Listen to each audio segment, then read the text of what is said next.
O sono da confiança. Nesse estágio do relacionamento, o amante volta ao estado de inocência, estado no qual ele ainda se amedronta com os elementos emocionais, no qual ele está cheio de desejos, esperanças e sonhos. A inocência é diferente da ingenuidade. No interior existe um antigo ditado, abro aspas, a ignorância é não saber nada e ser atraído pelo bem. A inocência é saber tudo e ainda assim ser atraído pelo bem. Fecho aspas. Vejamos até onde chegamos.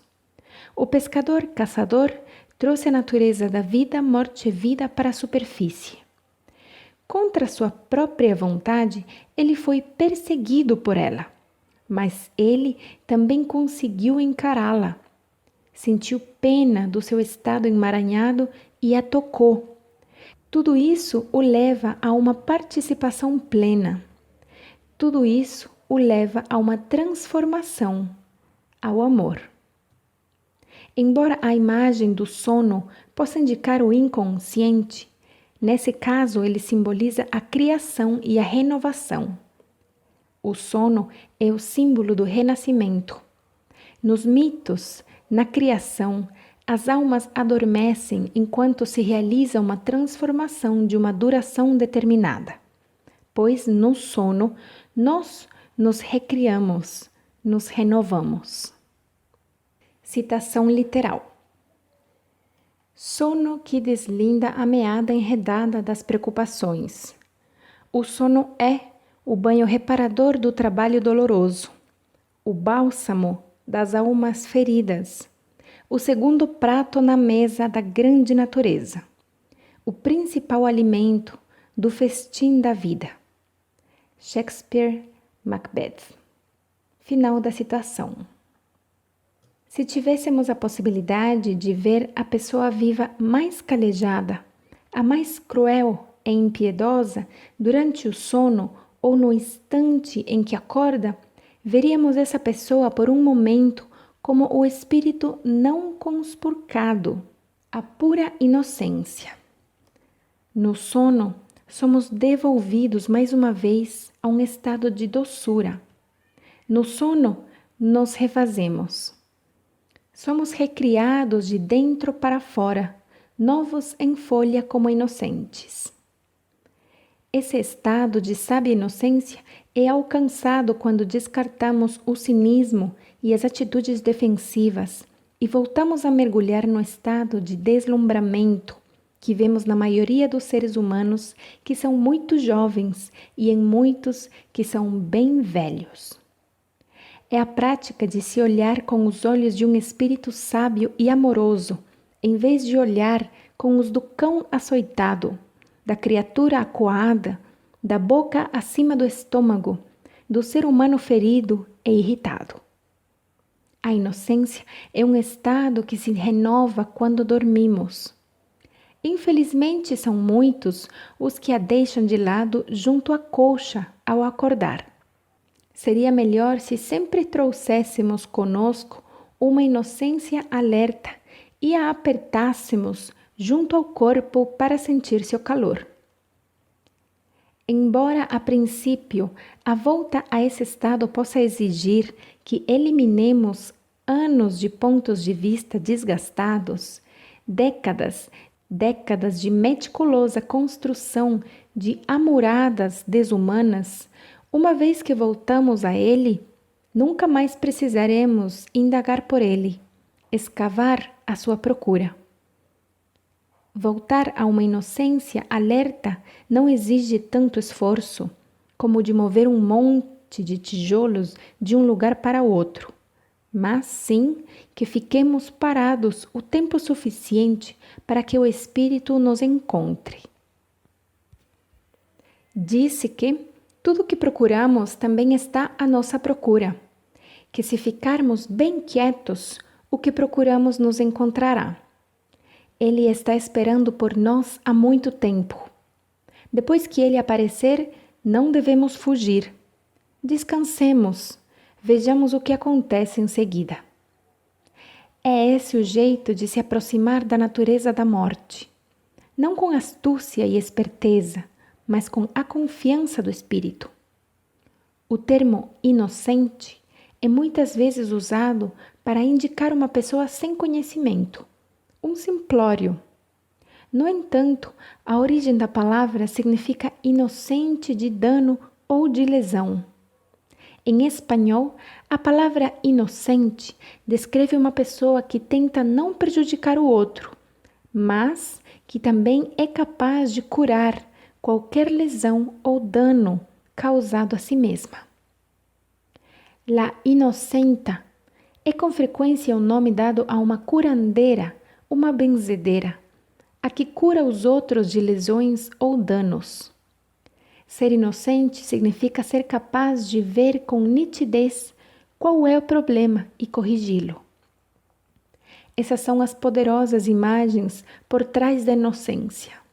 Ela é considerada não só uma atitude de evitar o dano aos outros ou ao próprio self, mas também a capacidade de curar e recuperar a si mesma e aos outros. Pense nisso. Imagine as vantagens para todos os ciclos do amor. Através da imagem do sono inocente, o pescador confia o suficiente na natureza da vida, morte, vida, para repousar e se revitalizar na sua presença. Ele está entrando numa transição que o levará a um conhecimento mais profundo, a um estágio superior de maturidade.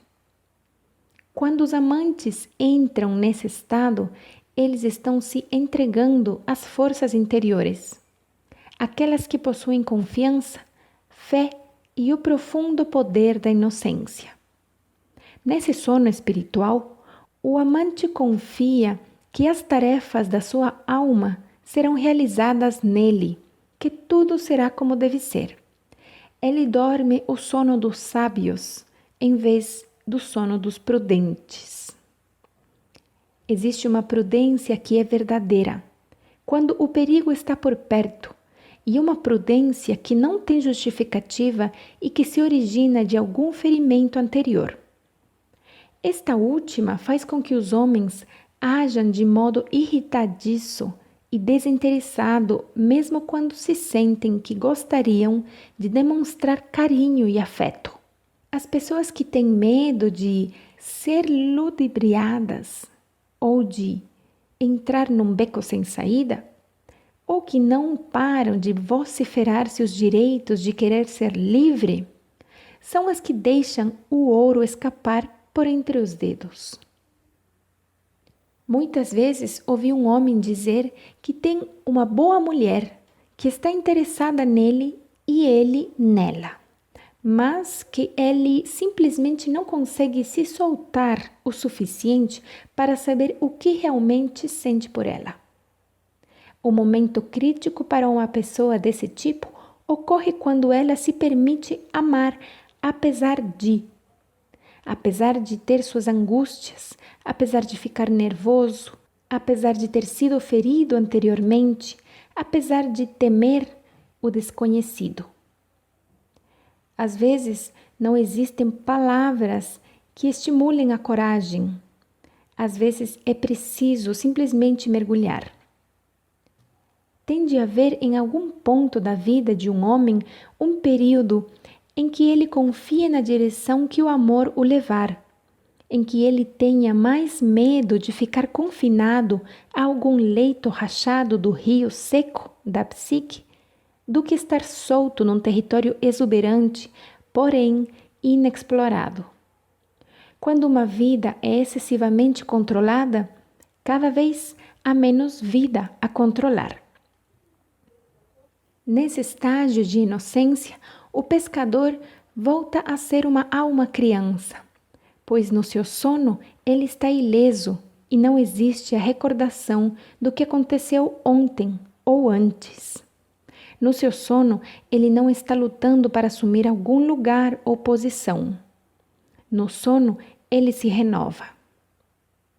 Dentro da psique masculina, há uma criatura, um homem incólume que acredita no bem, que não tem dúvidas acerca da vida, que não só é sábio, mas também não tem medo de morrer. Alguns a identificariam como o selfie guerreiro, mas não se trata disso. É um selfie do espírito, e de um espírito jovem ainda por cima, que continua a amar independente de ter sido atormentado, ferido, exilado, porque ao seu próprio modo ele cura a si mesmo, recupera a si mesmo. As mulheres podem testemunhar ter visto essa criatura oculta num homem fora dos limites da sua própria percepção.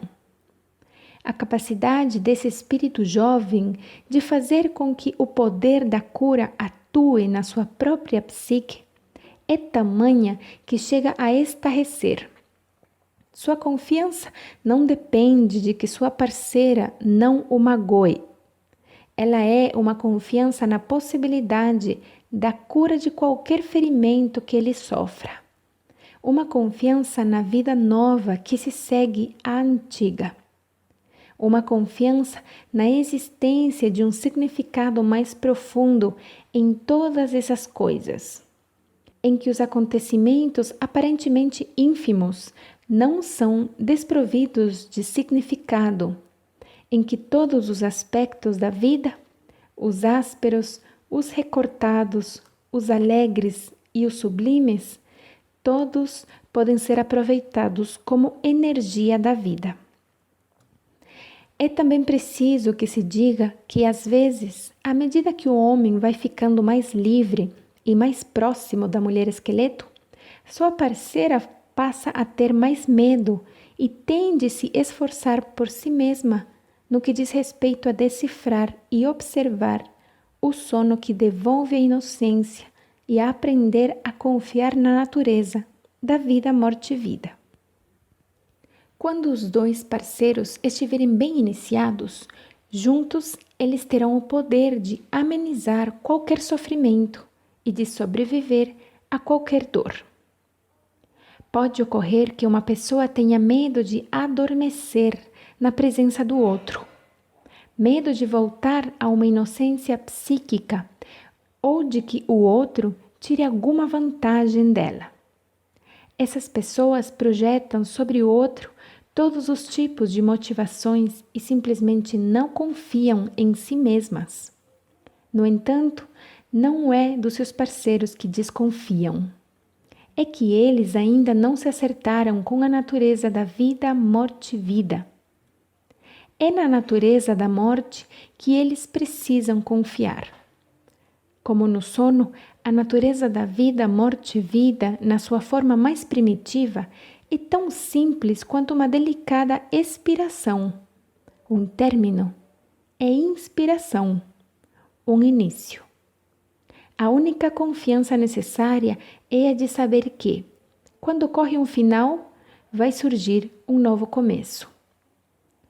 Para conseguir isso, se tivermos sorte, somos vencidos e nos entregamos à influência da confiança. O método mais precipitado consiste em nos lançarmos num estado mental confiante, forçando-nos a eliminar todas as condições, todas as restrições.